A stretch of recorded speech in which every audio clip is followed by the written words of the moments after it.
Ladies and gentlemen, welcome back to the channel. In today's episode, we're going to be going over all of the earnings, the economic data you're going to have this week, because you might actually get the government open again here in the coming hours. And if that's the case, we're going to start getting economic data again, and that's going to be the driver of this market. We need to keep in mind that earnings were better than expected across the board. AI is alive and well. The core bull thesis of this market very much intact, which was AI. The problem has been recently the government is shut down. Wall Street is nervous about the state of the economy, and we just haven't had any kind of certainty or clarity on how is the economy doing. 80% of corporate earnings are tied to the broader economy. So if the economy is weakening, heading into a recession, that's going to be really bad for earnings. And that's the core basis of what stocks move on, and that is earnings. So we're in a bit of a weird place from the market's perspective.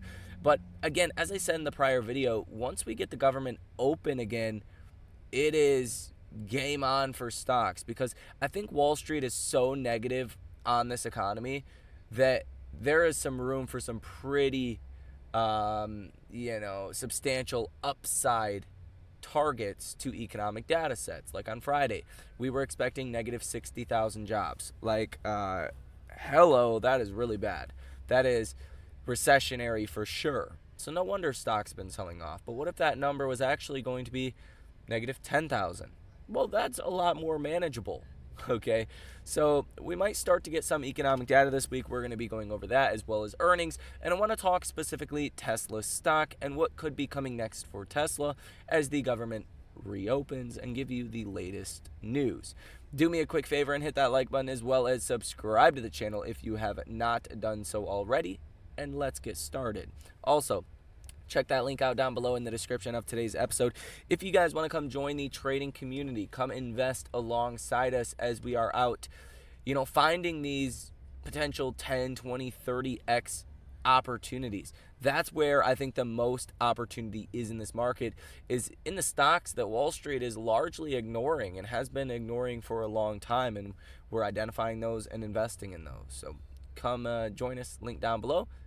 With that said, let's get started. Republican Senator John Thune states that an agreement is nearly ready. So it looks like the government, again, is going to be opening here pretty soon. If not tonight, probably tomorrow. Okay. This individual says Thune confirms it. The deal is nearly sealed. Shutdown exit is loading. Weeks of silence, thousands of delays, billions stalled in limbo. Now they scramble, not to lead, but to contain the fallout. The agreement isn't power, it's pressure relief. They didn't solve the crisis, they prolonged it. Now they want credit for ending what they broke, which, I think both sides are just broken at this point. Okay. All of politics is broken at this point. It doesn't serve the people and doesn't represent the people, that's for sure. But what we do know for certain is ending the government shutdown turns into very much a positive catalyst for this market. And then the question is, how bad is the economy? Is it worse than expected, or is it better than expected? And I would take the view that this economy is probably better than expected. Now, as far as earnings are concerned, there's going to be a bunch of companies across many different industries. But tomorrow morning, you have Barrett Gold, Monday.com, Instacart, Bonage, BitDeer, and some others. Monday and after hours, you have Rigetti, CoreWeave, Big Bear AI, Rocket Lab, AST Space Mobile, TerraWolf, Plug, Oxy, Microvast, and Harrow Health. Tuesday pre-market, Nebius, C, Endava, Surgon, the list goes on and on. Tuesday and after hours, Beyond Meat, Oklo, Lightpath, American Integrity, okay, Amdocs. And then Wednesday and after hour pre-market, you have Circle, Arcos Dorados, you have On, Autolus, Valens. Wednesday and after hours, Cisco, Ascendis Pharma, Grail, Serve, D-Local. Thursday pre-market, Walt Disney, Bitfarms, JD.com, Billy Buy, Gambling.com, PaySafe, WorkSport, Nice, and Canadian Solar. Thursday and after hours, you have Red Cat, Applied Materials, New, Virgin Galactic, Beazer Homes, CodeX, the Metals Company, and Luminar. And then Friday pre-market, just a bunch of random companies. So I can tell you just from looking at this, this upcoming week is a big week for AI, right? And even quantum, like Rigetti and CoreWeave, Big Bear AI, Rocket Lab, kind of in that, not necessarily like AI, but a hypey area. AST Space Mobile, TeraWolf, Nebius, okay, Circle, Red Cat. There's others as well. So over the next couple of weeks, it's really going to be on smaller cap companies and a lot of the AI trade, which AI is alive and well. And I do think over the coming, weeks, it's going to show that many areas of the AI trade are alive and well, right? That it's not just the hyperscalers, but smaller companies are also doing well. And I think that's where a lot of our portfolios might start to benefit. Mix that with November, that is seasonally the best month out of all 12. That's good.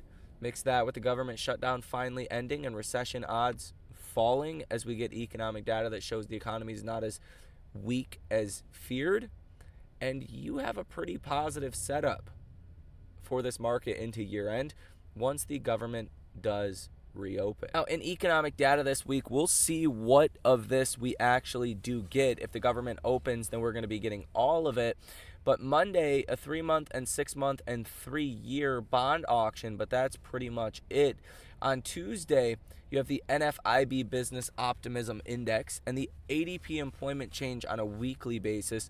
You're expecting around 14,000 positive job ads, so that's good. And keep in mind, the ADP employment report came out last, I believe it was Wednesday or Thursday last week, and it actually showed a positive 44,000 jobs number. So that quelled a lot of the fears. And then we had Friday's jobs report that was supposed to come out that was expected to be negative 60,000. So there is a lot of uncertainty right now on what's happening in the economy, and uncertainty alone is a negative for markets. Now, Wednesday, you're going to get some mortgage data, Fed speakers like Fed Williams, Fed Paulson, Fed Waller, Fed Bostic, Fed Moran. You are going to get a 10-year bond auction as well, which is going to be important considering the fear out there. If there's really a lot of fear over a recession, you're going to see bond yields plummet in that 10-year Treasury auction, which is going to bring down rates, but send a message that big money is nervous about this economy. So that could actually be an important catalyst.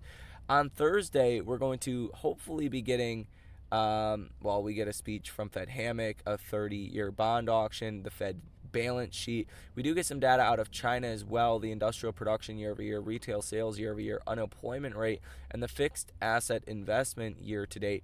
But we should be getting, if the government is reopened, CPI. So core CPI month-over-month and year-over-year for October should be coming out, month-over-month and headline as well. And then a bunch of initial jobless claims, they're really starting to add up. You're looking at 1, 2, 3, 4, 5, 6, 7 of them. We might be getting all at once if the government does reopen. Continuing jobless claims and the 4-week jobless claims average. Then you have the monthly budget statement as well. So we may get CPI this week. If CPI is coming down, making progress, then that's obviously going to be a strong catalyst as well, because it's going to push the Fed to cut rates, especially if the economy is weaker and inflation is not the problem that they might think. Friday, things get a little crazy as well.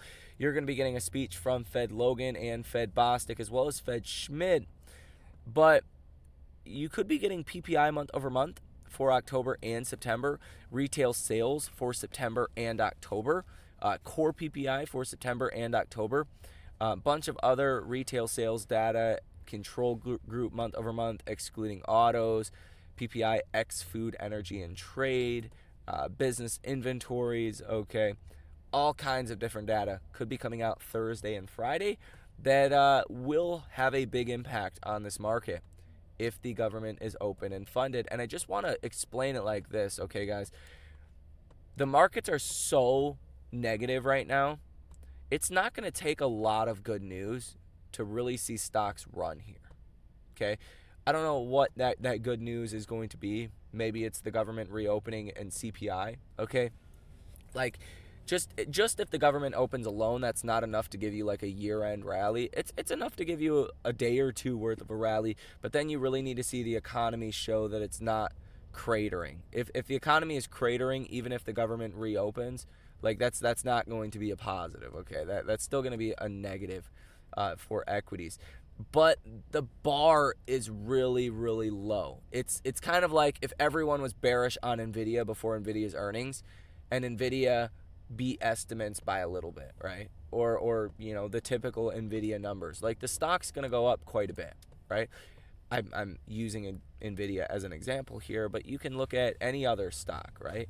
When expectations are this low, it doesn't take a lot of good news to get things moving in the upwards direction. The CNN Fear and Greed Index is sitting at extreme fear. Market momentum is fear. Stock price strength, extreme fear. Stock price breadth, extreme fear. Put and call options, extreme fear. Market volatility is neutral. Safe haven demand is fear. And junk bond demand currently in extreme fear.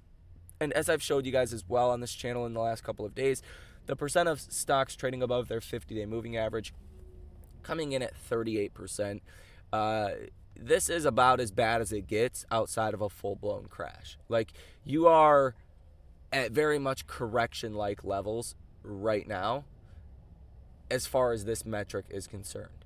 So how much worse does it get? I don't know, but you're definitely going to have to see, recession fears go up even more, really, really bad economic data, something. But it's hard to hold a sell-off like this in small caps and mid caps and growth areas, for this long. You've been selling off for almost a month now, and people are really capitulated across the board, okay? Retail investors, it feels like, have long capitulated a while ago, okay? Sentiment in the headline S&P on Friday was bearish at 42. Message volume was high at 57, and the participation ratio was extremely high at 96, okay? So, yeah, people are really sick and tired of this market. The NASDAQ was actually bullish on Friday, coming in at 61. Message volume was high at 61, and the participation ratio was extremely high at 89. But again, if we can get CPI that comes in better than expected, which I think is a pretty good probability if the government does reopen this week, then the odds of rate cuts are going to surge, and that's also going to fuel the small cap area. The best possible scenario, most likely for the small cap area, which is a lot of where we are investing small caps or high growth in general, is you don't want an economy that is super strong. You want an economy that can show a little bit of weakness to give you rate cuts, but not enough to cause recession fears, okay? And you want to see inflation coming down. The Fed theoretically can cut rates all they want if the economy is good or bad, if inflation were to come down, right? So you definitely want to see that happen. The odds right now sitting at 62% for a rate cut December 10th, a 38.1% chance of a pause or no rate cut. And then for January 26th, there's about a 29.2% chance of another rate cut, okay?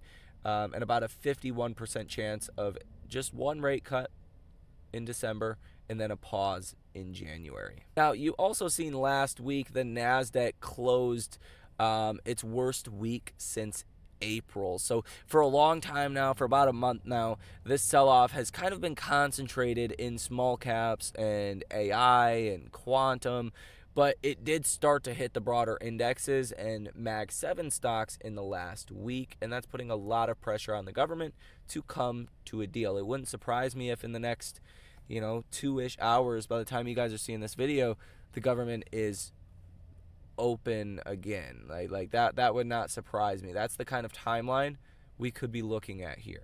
Once they start to say, hey, we got a deal that's almost ready, you basically have a deal at that point. Again, specifically for Tesla, as you guys know, Elon's compensation package was approved, and that is very much a positive catalyst, okay? That doesn't go away, and we haven't seen the full effect of that because, again, like, I don't want to be too repetitive here, but when you have the markets freaking out because of recession concerns, I don't care what's happening with Tesla. I don't care if they solve autonomy. I don't care if they have an Optimus robot that can do anything anyone ever wants. Like, you're still going to see Tesla stock come under pressure.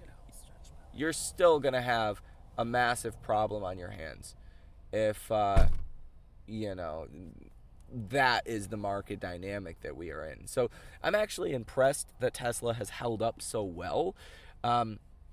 But hopefully in the next couple of hours heading into tomorrow, it is game on as the government reopens and Tesla stock heads back for the first time ever. I shouldn't say back, but heads into the 500s. This next leg is going to take us between 500 and 650, in my opinion. That's the range that we're going to be looking at. I'll be outright impressed, if we get above 650. If we're like a $700 stock by the end of this year, something really went right. And we know we do have some big catalysts on the near-term horizon, like robotaxi entering new markets. So it's totally possible. But, yeah, that would be a big move. And I am expecting a big move. Now, there's I guess like a crazy pileup where we are right now on the Florida-Georgia line, and there was like 4 or 5 helicopters that stopped on the highway. So I don't know when this video is going to be posted. I don't know when I'm going to have internet again. There's trees all around, and we've been sitting here for about 2.5 hours. So yeah, praying for those people involved in that. Going to be looking out to see if there's any new information on the news or whatnot, but yeah, something really bad happened here on the Florida-Georgia line on I-75. So, yeah, I don't know when this video is going to be coming out, to be honest with you. But that's kind of my thoughts on, you know, the markets this week. That's what you need to know. That's the thing driving the markets is the government shutdown. But then, how is the economy doing? That's the second question. If we get the government reopened and it looks like the economy is just fine, then it is game over for the shorts, game over for the bears. This market is going substantially higher. Not necessarily just the headline S&P, but your growth areas, the areas that have been sold off indiscriminately just because they can't get out of it their own way. Okay, so hit the like button as well as subscribe to the channel if you have not done so already. Check that link out down below in the description of today's episode. If you guys want to come join the trading community, come get involved in that group. It is the best place to be, hands down. We're going out finding the next big winners in AI. And this is going to be, you know, a massive growth area for 10, 20, 30 years. It's going to be like the internet. It just comes and never really goes away. But there's going to be different waves to this. There's going to be healthcare. There's going to be robotics, autonomy, and you want to be a part of it with us. So have a great rest of your day nonetheless, and I will see you in the next one.